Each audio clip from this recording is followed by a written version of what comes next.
Hello friends, ఇవాల్టి మన video వచ్చేసి ఎంతో టేస్టీగా ఎగ్లెస్ స్పాంజ్ కేక్ని ఎలా ప్రిపేర్ చేసుకోవాలో చూపించబోతున్నాను. ఈ ఎగ్లెస్ స్పాంజ్ కేక్ని అవెన్ లేకపోయినా సరే ఎంతో ఈజీగా ప్రిపేర్ చేసుకోవచ్చు. అది కూడా ఇంట్లో ఉండే వస్తువులతోనే, ఇంట్లో ఉండే సింపుల్ ఇంగ్రీడియంట్స్తోనే చాలా సింపుల్గా చాలా టేస్టీగా ప్రిపేర్ చేసుకోవచ్చు. మీరు కూడా ఒకసారి ట్రై చేసి మీకు ఎలా వచ్చిందో మీ ఫీడ్బ్యాక్ని కింద కామెంట్స్లో మెన్షన్ చేయండి. మరి టేస్టీ కేక్ని ప్రిపేర్ చేయడానికి దీని ప్రాసెస్లోకి వెళ్ళిపోదామా? వీడియోని ఇంకెక్కడ లేట్ చేయకుండా స్టార్ట్ చేసేద్దాం. Let's start.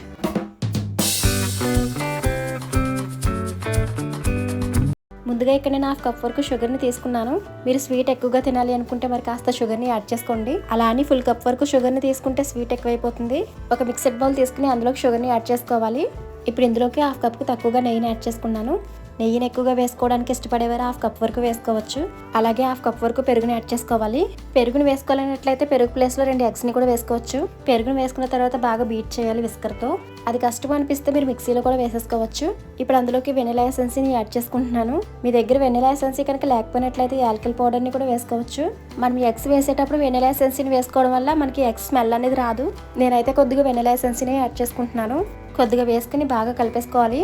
అలా విస్కర్తో బాగా బీట్ చేయడం వల్ల మన కేక్ కూడా స్పాంజీగా చాలా టేస్టీగా వస్తుంది. మీకు అలా చేసుకోవడం కష్టం అనిపిస్తే మిక్సీలో వేసేసుకోవచ్చు. మొత్తం ఎన్ని వేసుకున్నా సరే మొత్తం అంతా కూడా ఆ విధంగా బీట్ చేసుకున్న తర్వాత అందులోకి చిటికెడు సాల్ట్ని యాడ్ చేసుకోవాలి. సాల్ట్ని బాగా ఎక్కువగా వేసుకోకూడదు, లైట్గానే వేసుకోవాలి.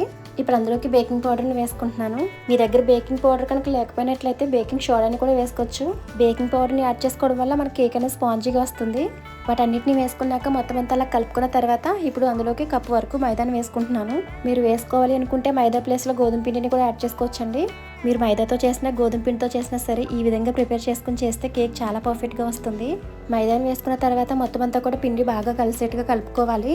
మైదా వేసుకుని కలుపుకున్న తర్వాత పిండి గట్టిగా ఉంటుంది కదా, అందువల్ల కాచి చల్లార్చిన పాలని కొద్దిగా యాడ్ చేసుకుంటూ కలుపుకోవాలి. పాలను ఒకసారి వేసుకోకూడదండి. ఒకసారి వేసుకోవడం వల్ల పిండి లూజ్గా అయిపోతుంది. బాగా కేక్ పర్ఫెక్ట్గా రావాలంటే పిండి కన్సిస్టెన్సీ కరెక్ట్గా ఉండాలి. చూసారు కదా, పిండి కన్సిస్టెన్సీ మనకు అలా ఉండాలి. ఇప్పుడు కేక్ని ప్రిపేర్ చేసుకోవడం కోసం ఒక బౌల్ని తీసుకున్నాను. మీ దగ్గర కేక్ని ప్రిపేర్ చేసుకునే ట్రై ఉంటే కనుక అందులో ప్రిపేర్ చేసుకోవచ్చు.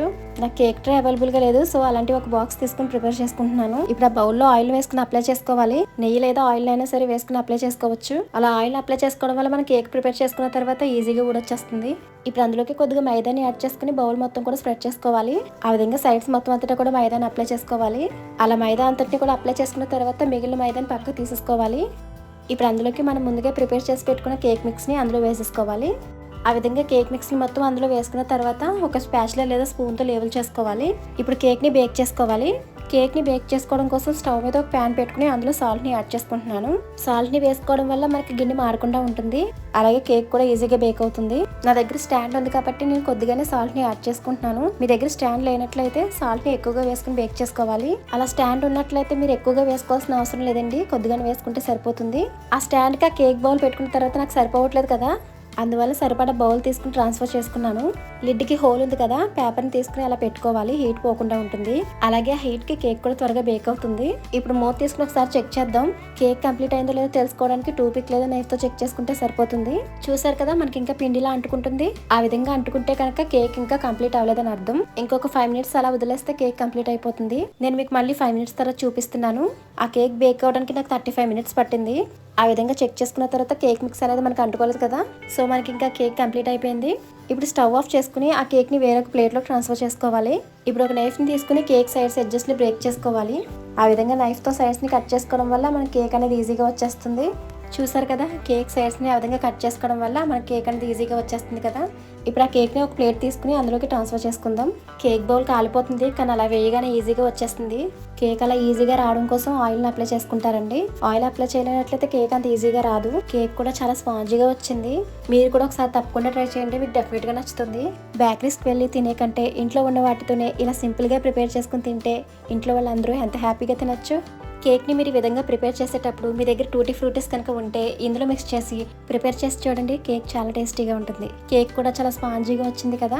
ఇంట్లో ఉండే సింపుల్ ఇంగ్రీడియంట్స్తో మీరు కూడా ఇలా ట్రై చేసి చూడండి, చాలా టేస్టీగా ఉంటుంది. మరి మీకు మా వీడియో నచ్చిందా? మీకు కనుక మా వీడియో నచ్చినట్లయితే మీరు కూడా ఒకసారి ట్రై చేయండి.